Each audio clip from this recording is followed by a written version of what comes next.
Shalom untuk kita semua. Sebelum kita mulai ibadah kita pada malam hari ini, marilah kita berdoa di dalam hati kita masing-masing. Kita berdoa.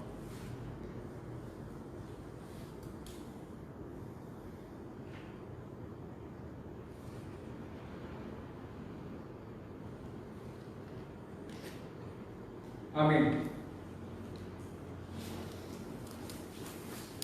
Kita puji Tuhan kita bernyanyi dari Kidung Jemaat nomor 287A.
Di dalam nama Allah Bapa dan nama anaknya Tuhan Yesus Kristus dan nama Roh Kudus yang menciptakan langit dan bumi. Amin.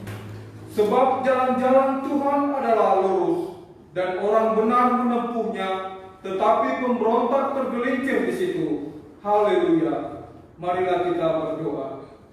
Ya Tuhan Allah Bapa kami, bimbing dan kuatkanlah kami dengan roh-Mu, agar kami mendengar dan menerima firman-Mu.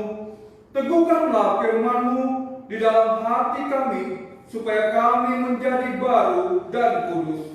Tolonglah kami agar kami semakin percaya kepada Anak-Mu, Tuhan Yesus Kristus, Tuhan kami. Amin.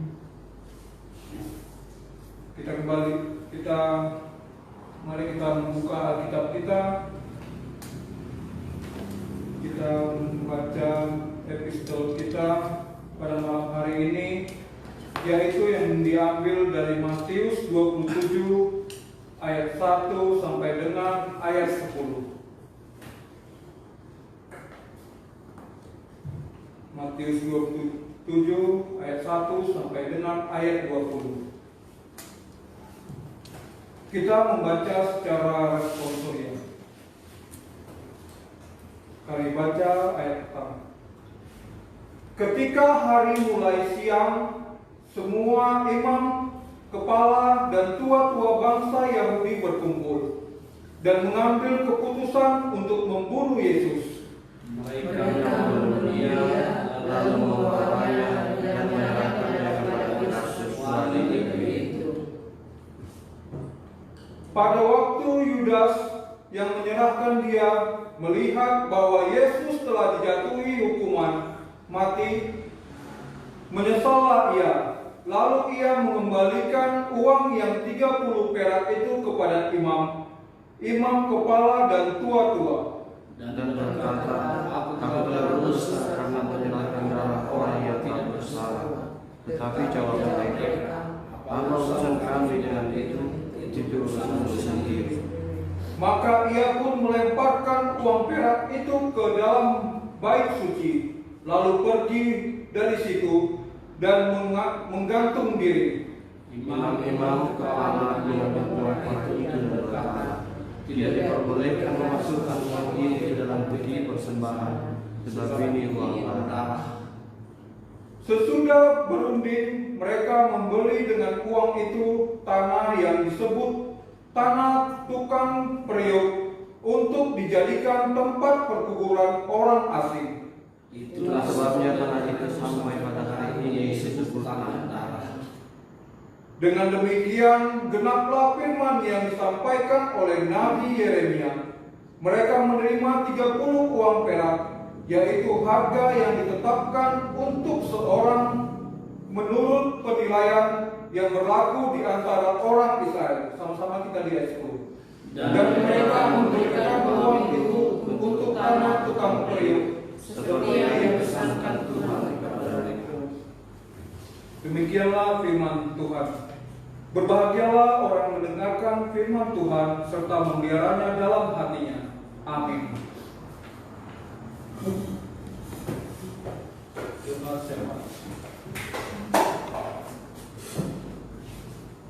Mari kita bersatu dalam doa. Ya Allah, Bapa yang terkasih yang ada dalam kerajaan surga, terima kasih ya Bapa, kami ucapkan buat berkat yang Kau berikan di dalam kehidupan kami. Terkhususnya Bapa, Kau masih berikan kesempatan buat kami untuk dapat memuji memuliakan nama-Mu di dalam pertandingan ini, baik yang di sini maupun yang di rumah. Biarlah segala acara ini ya Bapa, dari awal, tengah hingga akhir, biarlah semuanya hanya untuk kemuliaan nama-Mu. Bapa, kami juga mendoakan buat keluarga kami, saudara kami, yang mungkin pada hari ini tidak dapat melaksanakannya. Kiranya Kau senantiasa berkati kami ya Bapa. Kiranya pada hari yang mendatang kami boleh memuji memuliakan nama-Mu. Bagi saudara kami yang sedang dalam keadaan sakit, kiranya Kau berkati ya Bapa. Kau sembuhkan, Kau angkat segala penyakit dalam tubuh mereka. Begitu juga bagi saudara kami yang masih dalam pergumulan, kiranya Kau berkati, Kau tunjukkan jalan keluar agar kami boleh meraih kemenangan.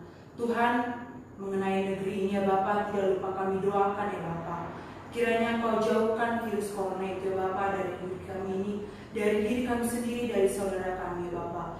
Begitu juga yang memang sudah terkena, kiranya Kau sembuhkan ya Bapa, pulihkan. Tuhan, kiranya Kau juga berkati kami, saudara kami, berikan kiranya kesehatan, panjang umur serta kelimpahan rezeki kepada kami. Ajar kami ya Bapa untuk senantiasa memuji memuliakan nama-Mu. Ajar kami ya Bapa untuk senantiasa menyerahkan diri kepada-Mu. Bapa, kami sadar begitu banyak dosa yang telah kami lakukan. Kiranya Kau ampunkan segala dosa dan kesalahan kami. Laikan kami untuk dapat menerima berkat-Mu. Bapa, biarlah semuanya yang terjadi atas kehendak-Mu saja. Kami pasrahkan diri kami dalam tangan-Mu. Hanya di dalam anak-Mu Tuhan Yesus Kristus kami berdoa. Terima kasih Bapa. Amin. Dan puji Tuhan, kita bernyanyi dari Kidung Jemaat nomor 355.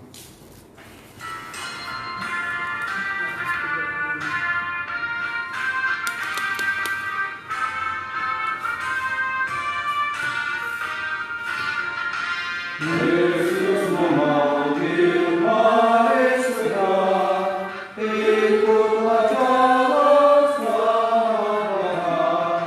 Jangan sesat dengan sabdanya, hai marilah segera.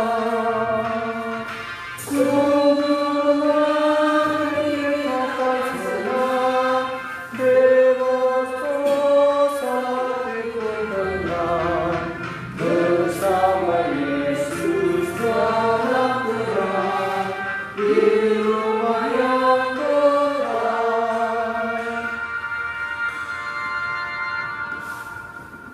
Anugerah dan kasih karunia Allah dan dari Yesus Kristus kiranya menyertai saudara sekalian.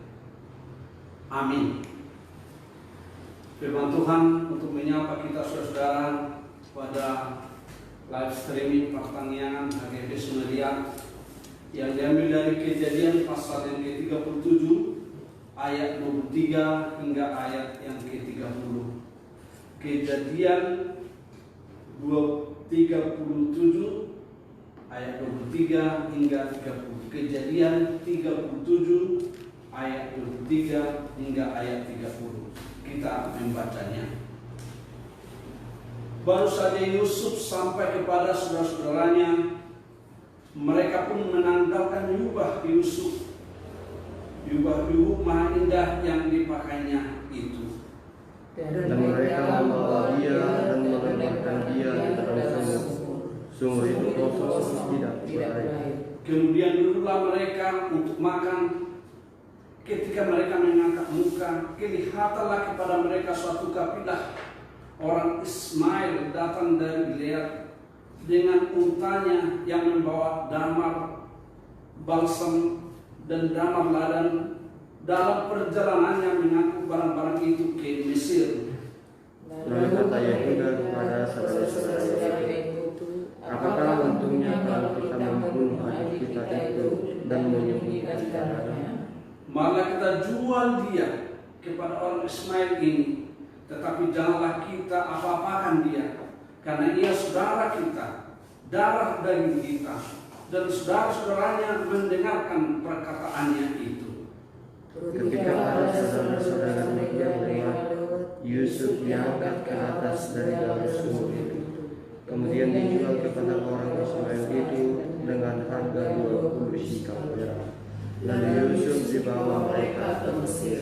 Ketika Ruben kembali ke sumur itu, ternyata Yusuf tidak ada lagi di dalamnya. Lalu digoyahkannya lah jubahnya baginya. Dan kembalilah ia kepada saudara-saudaranya, katanya, anak itu tidak ada lagi. Kemanakah aku ini? Demikian firman Tuhan. Saudara-saudara yang terkasih di dalam nama Tuhan kita Yesus Kristus, Bapak Ibu saudara-saudara, kita pasti pernah merasakan kecemburuan di antara kita berkeluarga, dan bisa saja karena orang tua mungkin lebih cinta atau lebih kasih kepada seorang anak, kira-kira demikian. Saudara yang terkasih, rupa-rupanya di dalam firman Tuhan kita mendapati itu juga di dalam Kejadian pasal 37 ayat 23 hingga ayat yang ke-30 ini, di mana Yusuf rupanya dicemburi oleh saudara-saudara kandungnya. Kebencian terjadi karena Yakub lebih mengasihi Yusuf dari semua saudara-saudaranya dan membuatkan baju yang maha indah bagi Yusuf. Yang kedua, Yusuf pernah bermimpi dan mimpinya menceritakan bahwa suatu saat Yusuf akan memimpin saudara-saudaranya dan bahkan ayah dan ibunya. Semua ini membuat saudara-saudaranya membenci Yusuf dan tidak mau menyapanya lagi dengan ramah. Bisa kita baca di dalam Kejadian pasal 37 ayat 4 atau 19 ini. Saudara-saudara terkasih, akibat kebencian saudaranya, Yusuf akhirnya dikhianati oleh saudara-saudaranya hingga akhirnya dijual kepada orang-orang Ismail dan dibawa ke Mesir yang jauh dari daerahnya berada. Pertama, Yusuf dibuang ke dalam sumur kosong. Oleh karena kebencian saudaranya sendiri, harus dibuang ke sumur kosong yang kita tidak tahu seberapa dalam dan betapa sesatnya sumur kosong itu.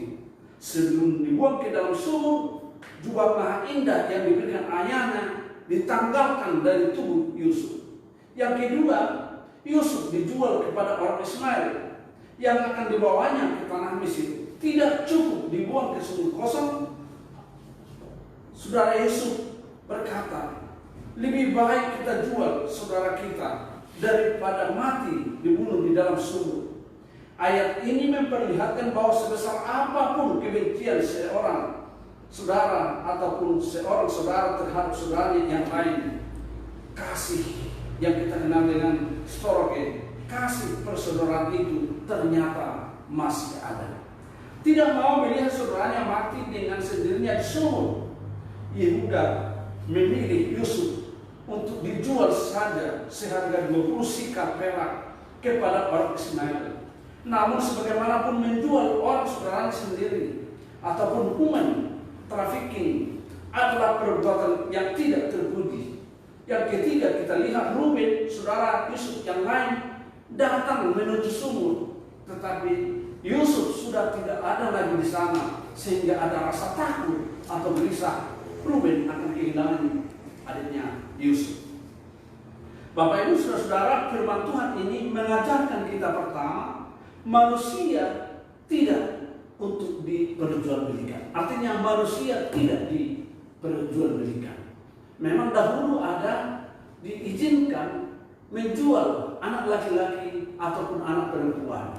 Di dalam firman Tuhan pada minggu yang lalu kita mendapat perilaku yang demikian ini. tetapi saat ini sebenarnya itu tidak diizinkan lagi. Manusia tidak pernah dirancang untuk dijual kepada orang lain agar mendatangkan uang ataupun menyelesaikan masalah kekeluargaannya. Yang kedua, janganlah kamu kalah dengan kejahatan, tetapi kalahkanlah kejahatan dengan kebaikan. Roma 12 ayat 21. Mengampuni itu jauh lebih baik, dan memaafkan itu jauh lebih baik. Tetapi kita memaafkan orang lain sebenarnya harus lebih dari 7 kali 7 kali. Bisa kita baca di dalam Matius 18 ayat 22. Agar tidak ada dendam terhadap sesama keluarga. Kasih menutupi banyak dosa dan kesalahan. Bagaimana kita melihat ini, saudara-saudara? Kasih menutupi banyak dosa dan kesalahan. Yang ketiga, orang tua harus bisa menunjukkan kasih yang sama kepada semua anak-anaknya tanpa pilih kasih. Dan anak-anak harus bisa menjauhkan rasa cemburu kepada saudara-saudaranya sendiri. Yang keempat, titah ke-8 berkata, jangan membunuh, terlebih merencanakan pembunuhan bagi sesama manusia.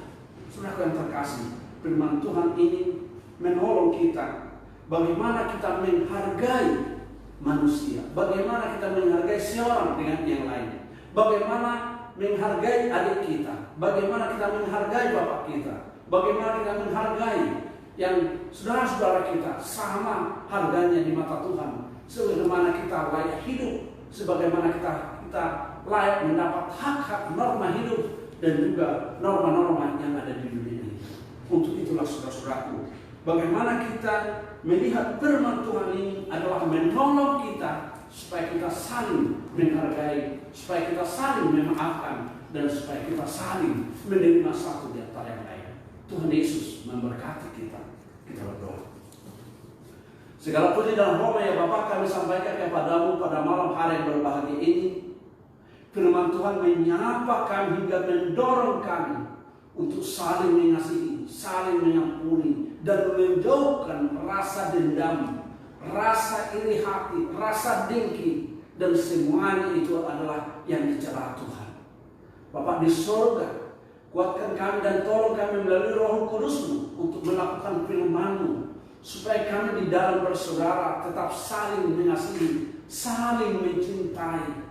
Jikalau ada Tuhan perseteruan di dalam rumah tangga abang adik, jikalau ada kecemburuan di dalam abang adik dan orang tua, kiranya Engkau Tuhan, Roh-Mu menolong kami agar kami melepaskan rasa iri, rasa dendam, dan rasa dengki itu. Kiranya semua keluarga di dalam berbahagia bersama-sama semuanya. Bapak di surga, kami berdoa buat jemaat Tuhan yang dalam berbaringan keadaan sakit pada saat ini Tuhan. Kami memohon kepada Tuhan lawatan Tuhan, tangan kudus Tuhan menurunkan kepada Amang Pardede yang sedang terbaring sekarang di rumah sakit umum. Kiranya Engkau Tuhan mengeluarkan segala sakit penyakit, dan Engkau memberkati makanan dan obat yang beliau makan Tuhan, agar beliau cepat pulih dan sembuh. Kami juga berdoa buat jemaat Tuhan yang tidak dapat kami sembuh satu persatu, dimanapun mereka berada yang keadaan sakit Tuhan, di rumah ataupun di mana mereka berada. Kiranya lawatan Tuhan menghangatkan mereka, lawatan Tuhan pada malam ini membuat mujizat hingga mereka sehat dan di dalam kesempurnaan oleh Tuhan. Izinkanlah mereka bersukacita Tuhan dengan iman yang teguh berpegang kepada Kristus saja. Bapak di surga, kami juga berdoa di dalam segala program gerejamu, kiranya Engkau mendahului segala yang dirancang oleh panitia pembangunan, panitia pesta, parhalado, jemaat Tuhan, agar apa yang kami kerjakan di dalam bait suci ini sesungguhnya itu memuliakan Tuhan dan menyukakan semua umat Tuhan. Bapak di surga, kami juga teringat buat saudara-saudara kami pada minggu yang akan datang, mereka akan menghadapi tes CPNS yang ketiga kali. Kami undang kuasa Tuhan melalui Roh Kudus-Mu kepada anak-anak kami yang akan diuji. Tolong Bapak Surgawi, Roh Kudus-Mu yang menguasai hati dan pikiran mereka, menunjukkan instruktur yang baik, dan Roh-Mu menolong mereka hingga Tuhan layakkan mereka melayani di tengah-tengah bangsa dan negara kami, dan secara khusus juga bila ada di sungai liat ini. Tolong Bapak Surgawi, Kami juga berdoa buat anak-anak kami yang balita, Engkau memberikan pertumbuhan, yang duduk di bangku sekolah dan kuliah, Engkau Tuhan memberikan sukacita kepada mereka dan kegairahan untuk belajar, mengisi hidup mereka untuk masa yang akan datang. Bapa di sorga, kami juga berdoa buat pemerintah kami, Engkaulah menaungi mereka dengan sayap kudus-Mu, mengarahkan kami kepada kehidupan yang baik, yang lebih berbahagia, yang lebih sejahtera untuk masa yang akan datang. Dan juga kami berdoa di dalam program Gereja HGBP yang mau melaksanakan Sinode Godang yang direncanakan pada tanggal 19 Oktober sampai 25 Oktober 2020 ini Tuhan, kiranya Roh Kudus telah menolong, menyambungkan segala usaha panitia hingga terlaksana dengan baik, hingga terpilih pimpinan gerejamu yang baru untuk periode 2020-2024. Semuanya Tuhan, kami serahkan jiwa kami kepadamu. Ampuni Tuhan segala dosa kekurangan kami. Kiranya Roh Kudus telah menolong kami di dalam aktivitas kami. Di dalam nama Yesus kami berseru. Terima kasih Bapa, terima kasih Yesus, terima kasih Roh Kudus. Amin. Mari kita bernyanyi dari judul Jemaat Mazmur 365B.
Berilah kami pada hari ini makanan kami secukupnya, dan ampunilah kami akan kesalahan kami, seperti kami juga telah mengampuni orang yang bersalah kepada kami. Dan jangan membawa kami dalam pencobaan, tetapi lepaskanlah kami daripada yang jahat, karena Engkau yang kerajaan dan kekuasaan dan kemuliaan sampai selama-lamanya. Amin. Anugerah dari Tuhan kita Yesus Kristus, kasih setia Allah Bapa, dan persekutuan dengan Roh Kudus kiranya menyertai saudara sekalian. Amin. Amin. Amin.